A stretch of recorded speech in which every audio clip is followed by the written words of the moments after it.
ketika satu doa umat Islam satu nafas mengatakan Rabbana atina fid dunya hasanah wa fil akhirati hasanah. Istana fid dunya, fil akhirati masjid. Jadi kalau kita perhatikan sultan-sultan zaman dulu itu sejalan antara dibangun dua, bangun masjid, bangun istana. Dunianya dapat, akhiratnya dapat. Jadi peradaban Islam itu adalah peradaban yang tidak meninggalkan dunia.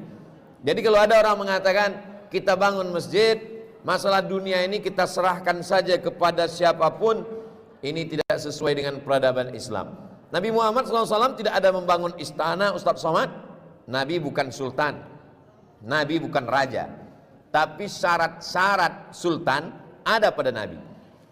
Negara itu rukunnya ada 5. Yang pertama ada presidennya, yang kedua ada undang-undangnya, yang ketiga ada perangkatnya, yang keempat ada rakyatnya, yang kelima ada wilayah teritorialnya. Kelima rukun itu ada pada Nabi. Pemimpinnya Nabi Muhammad SAW, perangkatnya para sahabat, hukumnya Al-Quran dan Sunnah, wilayah teritorialnya Makkah dan Madinah, dan mereka memiliki seperti yang dimiliki oleh negara-negara modern sekarang. Makanya Nabi mengirim surat kepada Raja Heraklius, Nabi berkirim surat kepada Raja Mesir namanya Mukaukis, panggilannya Jirjis, Nabi mengirim surat kepada Raja Persia bernama Kisra, bergelar Syahinsah, yang digantikan oleh anak perempuannya bernama Buran.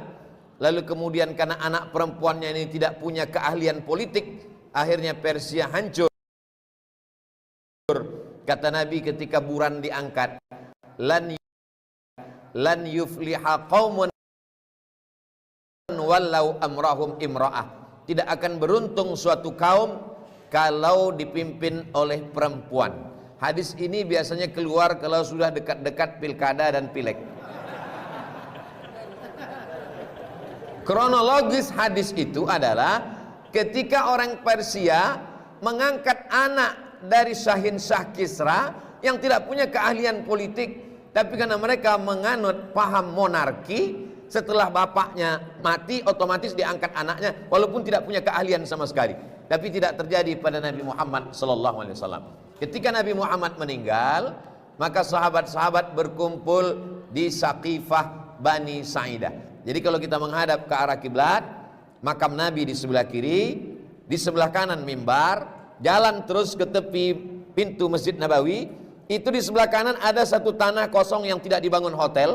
Padahal tanah termahal di dunia adalah tanah di kota Al-Madinah Al-Munawwarah, lebih mahal daripada Las Vegas. Yang tidak percaya, tanya agen-agen tanah.